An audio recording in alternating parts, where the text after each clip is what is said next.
எல்லாருக்கும்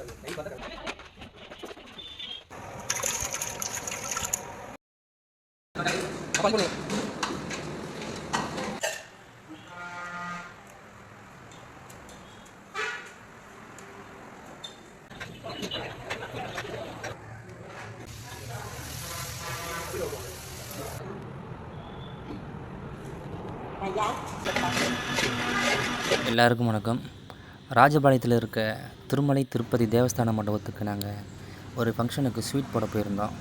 அதனை பற்றின வீடியோ தான் அது. மண்டபம் நல்லா பெருசாக இருந்துச்சு. எல்லா பக்கமும் பார்த்தா நல்லா சுத்தமாக கிளியராக இருந்துச்சு. கிச்சன் சொல்ல தேவையே இல்லை. எல்லாமே லேட்டஸ்ட்டு பொருளாக இருந்துச்சு. நல்லா நீட்டாக இருந்துச்சு. எங்களுக்கு முதல் வேலையாக ஃப்ரெஞ்ச் ஃப்ரைஸும் பால்கோவாவும் சொல்லியிருந்தாங்க. 4 மணிக்கு கொடுக்கணும் அப்படின்னு சொல்லிட்டு வரவங்களுக்கு. அதுக்கு ரெடி பண்ணிகிட்டு இருந்தோம். உருளைக்கிழங்கு தோடு நல்லா சீவிட்டு சிப்ஸ் கட்டையை வச்சு சீவி ஃப்ரெஞ்ச் ஃப்ரைஸ்க்கு ஏற்ற மாதிரி சீவிக்கணும். எங்களுக்கு நல்லா சிப்ஸு கட்டை கிடைக்கல அந்த டைமில். இருக்கிறத வச்சு அட்ஜஸ்ட் பண்ணிக்கிட்டு இருந்தோம். இவர் பேர் சரவணன். இவர் உருளைக்கிழங்கு அலசி அவிய போட்டுட்ருக்காரு. பாருங்கள் எப்படி அவிய போட்டுட்ருக்காருன்னு. உருளைக்கிழங்கு இதுக்கு ஃபுல்லாக அவிய விடக்கூடாது. ஒரு அரை வேக்காடு ஆன உடனே வடிகட்டி காய விட்டுறணும். அவ்வளோதான். ஓரளவுக்கு அரை வேக்காடு ஆன உடனே நல்லா ஒரு வேட்டி இல்லை ஏதாவது வெள்ளை துணி விரித்து அதில் நல்லா வடிச்சிடணும்.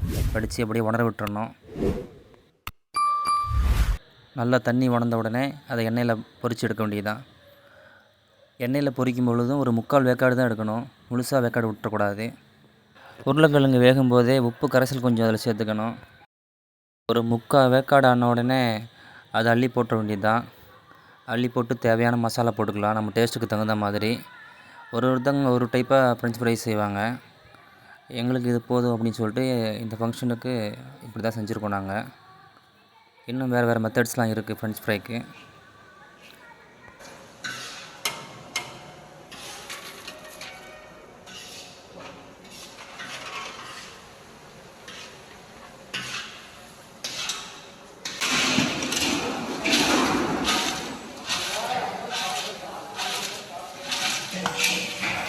ஆன் பண்ணி விட்டீங்களா? இவர் தான் நம்ம சமையல் மாஸ்டர் ஜெயக்குமார் அண்ணன். நம்ம ஒரு பக்கம் ஸ்வீட் செஞ்சுட்டு இருக்கும்போது அவர் ஒரு பக்கம் சமையல்லாம் செஞ்சுக்கிட்டு இருந்தார். பாருங்கள் எப்படி செய்கிறாருன்னு.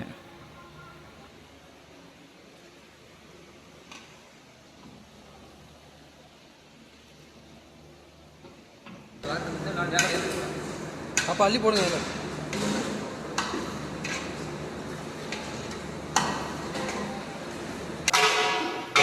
அடுத்து நாங்கள் பால்கோவா கிண்டி முடிச்சிட்டோம்.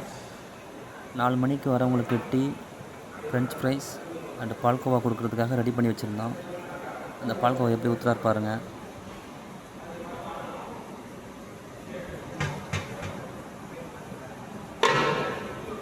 நாங்கள் பால்கோவா ரெடி பண்ணிவிட்டு அப்படியே வெளில போய் பார்த்தோம். வெஜ்ஜு கொத்து புரோட்டா ரெடி பண்ணிக்கிட்டு இருந்தாங்க. இந்த பெரியவர் எப்படி பிச்சு போடுறாரு பாருங்கள்.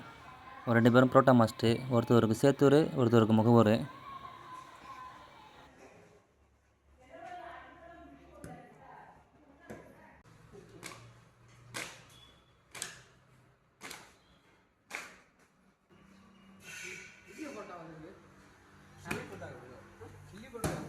சில்லி போட்டாங்க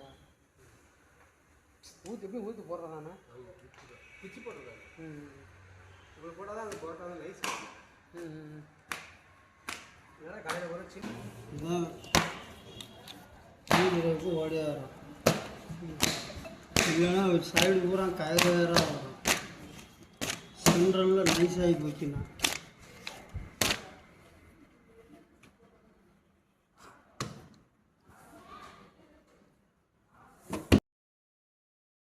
அதுக்கு அடுத்த வேலையாக கோதுமை அல்வாய்க்கு ரெடி பண்ணிகிட்ருக்கோம். சீனியை வறுத்துக்கிட்டு இருக்கோம். மேக்ஸிமம் எல்லாருமே மண்டபத்தில் செய்யும்போது ஷார்ட்கட்டாக அல்வா கிண்டி கொடுத்துட்டு போயிடுவாங்க.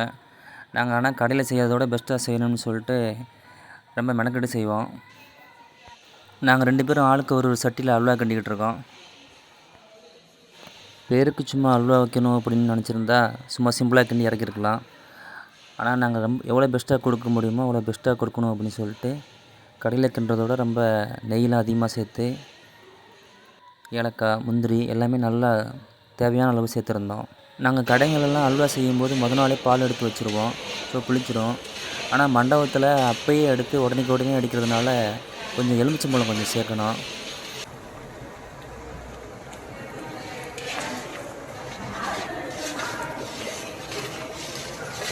ஒரு அல்வாய்க்கு முக்கியமே நெய், ஏலக்காய் ஸ்மெல்லு, ஜாதிக்காய் ஸ்மெல்லு, முந்திரி, அதுக்கடுத்து அந்த பதம் இதெல்லாம் இருந்து சரியாக அமைஞ்சால் தான் அல்வா நல்லாயிருக்கும். இதெல்லாம் கரெக்டாக அமைகிற மாதிரி நாங்கள் பார்த்துப்போம்.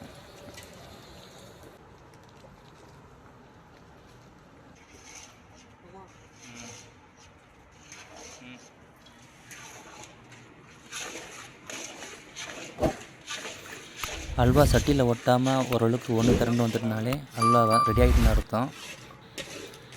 இங்கே பாருங்கள், சட்டியில் ஒட்டாமல் ஓரளவுக்கு சுற்றுது. நம்ம அல்வா ரெடி ஆகிடுச்சு. இந்த பருவம் வந்தாலே போதும்.